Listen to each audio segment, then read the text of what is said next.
I do love that woman, though. I've been married to her 32 years. In fact, tonight's our 32nd wedding anniversary, ladies and gentlemen. 32 years tonight. Yeah. So I'm just happy not to be home. I'll tell you right now. No, I love her to death, but here's my reasoning. For the young men in the room, here's a tip. It'll make for a healthy and longer marriage. If you can avoid being with your wife on an anniversary, jump all over that opportunity. Because you got to buy her a gift. It's got to be well thought out and romantic. It's got to be given to her just the right moment in the day. Or you've ruined the anniversary. And you're a dink. That's a lot of pressure for a man. Like last year, I actually gave it some thought and effort. I gave her a handheld 8-speed mixer. Which I know is wrong. Now.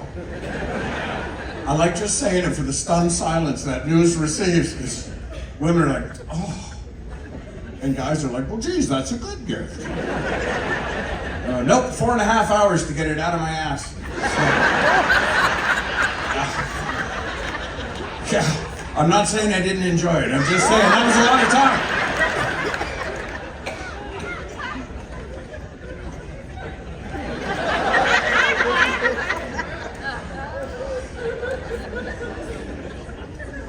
The show was at 7.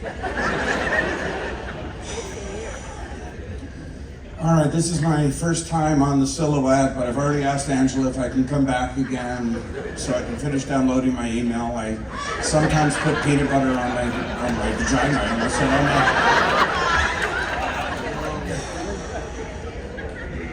my... I never even told you. You know what here, oh, forget it. What was I talking about? Menopause.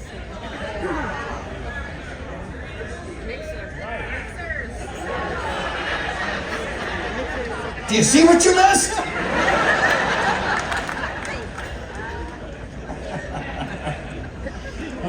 Yeah. I think we'd moved on from menopause, to be perfectly honest with you, but that's all right. My wife this year, she's like, since you choose. That is, by the way, not how my wife talks.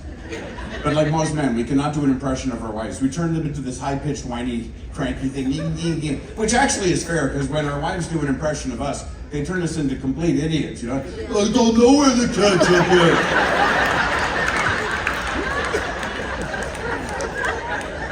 I looked in the fridge.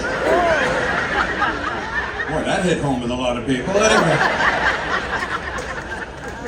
She's like, since you choose to work on her anniversary, I suggest we go to the mall. We've got a big mall in Edmonton. We go to the mall and buy something for the house. And I'm thinking, oh, that's a great idea.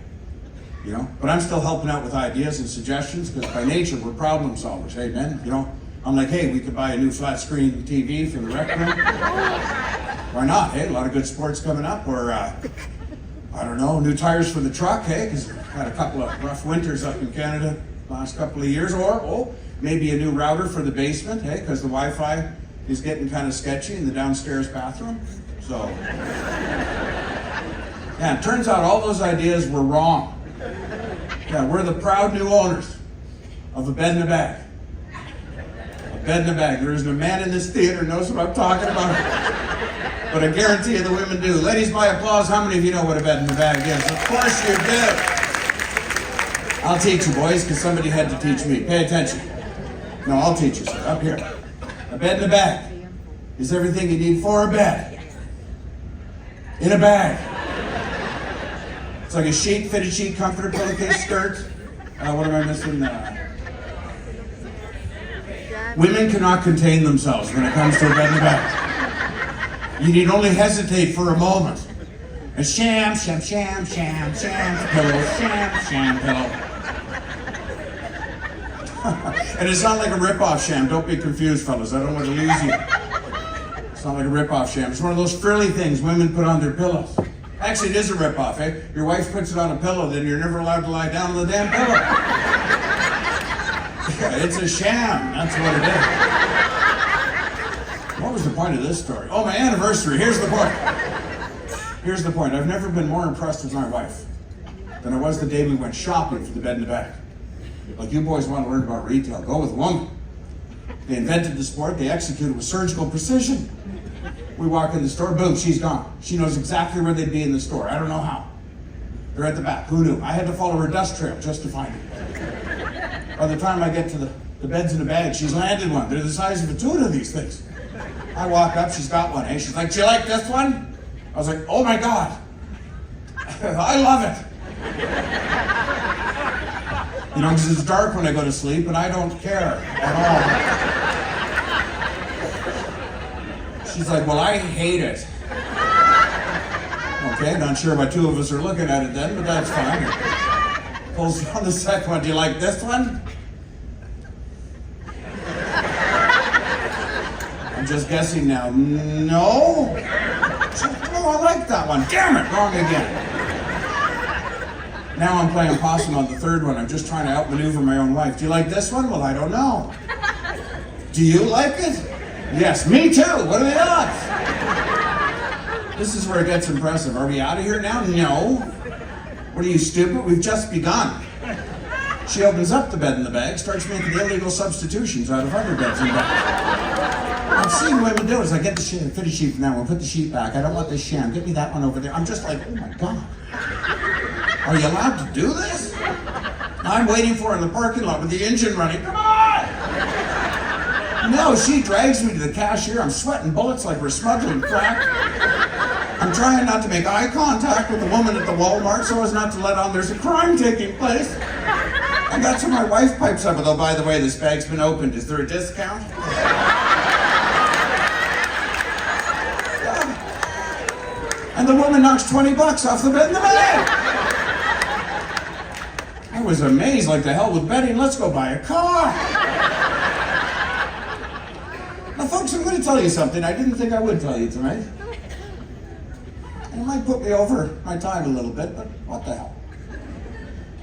I've had a policy since I started comedy 32 years ago that if a crowd exceeds my expectations, I give them bonus material that other crowds will never hear. And despite these four,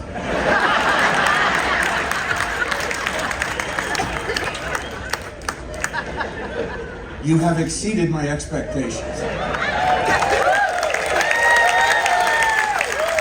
So, here's your first bit of bonus material. I just lied to you. It's not my anniversary. I don't even own a bed in a bag. It was the first piece of comedy I wrote as an amateur 32 years ago. Yeah. And I've been performing it every night that I worked for 32 years. Bed in a bag. And here's why.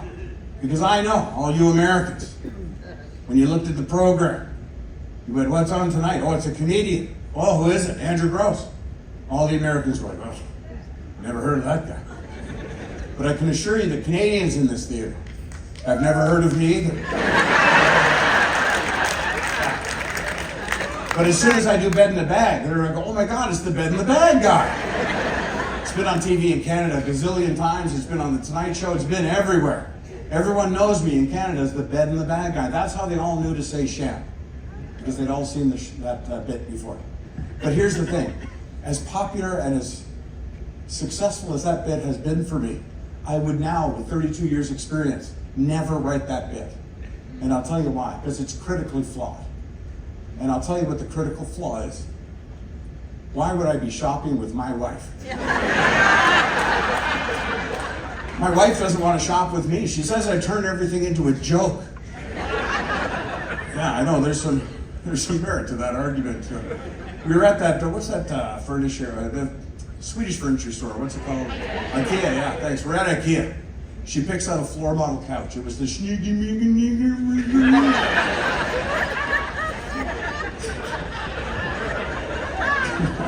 She's like, do you like this couch? I was like, not really. She goes, well, we have to use accents. I'm like, okay. Oh, come, I hate that couch!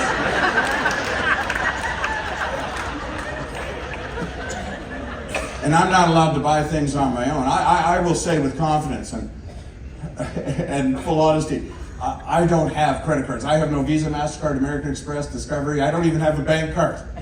I'll tell you what I have. I have an allowance. My wife gave me enough cash to get from Athens to this ship. And when I get home from Barcelona, if I can provide her with legitimate receipts, she'll give me more cash for the next ship. And here's the reason why I'm not allowed to spend the money without her approval and oversight. Here's why. Because according to my wife, and I don't want to lose you on the technical jargon she likes to use, but according to my wife, I'm an idiot. Yeah, and to be honest with you, I'm starting to suspect I might be an idiot. I'll tell you what my thought process is. I'm a man, and that's my whole argument right there. There goes that guy. Oh, I'm not here. Here's the thing. All men are idiots. I've never met a man that I didn't think was at least partially or fully an idiot. In fact, I will say with confidence, every man in this theater tonight is an idiot. Ah, there you go. You'll notice though, ladies, and especially those of you who applauded, I said it, 4 different ways? Not one man in the theater took offense. There's no men mad at me right now. They're not like, what the hell's this guy talking about? They're all like, yes, what's his point? Because we know we're idiots, right, fellas? Not only do we know it, we're proud of it. When the guy does something stupid, he can't wait to phone a friend, give him all the details. It's like, no, man, I shit my pants. Seriously. The advantage we have over you women is you don't realize how stupid we are. Like, think about it, ladies. It's rhetorical because you're probably here with your husband. Don't answer out loud, but think. How many of you ladies have looked at the man in your life and said words to the effect, you're acting like an idiot. He's not acting. No. Sadly, you're having sex with a moron. I'll tell you how stupid we are. There isn't a man on the planet, let alone this theater tonight, that can tell when a woman's getting mad. And fellas, women leave elephant-sized clues. A literal breadcrumb trail to tell us they're getting mad. And none of us guys are perceptive enough to pick up on that. We're always surprised that they're mad. I don't know where to look to tell you this. There are at least 2, possibly 3 men in this theater right now who are sitting next to a wife that is pissed at them. And the guy has no clue, that's true. In fact, one of them's laughing at this joke right now. And you know why they don't know, ladies? Because you haven't told them. You're not going to tell them during a comedy show in a nice theater like this on a beautiful cruise. No. There are men in this theater who think they're having a good time. They'll be walking out later on, well, that was a good show. I'm mad! Oh my God. Jeez, I think I peed a little there, honey. What the hell?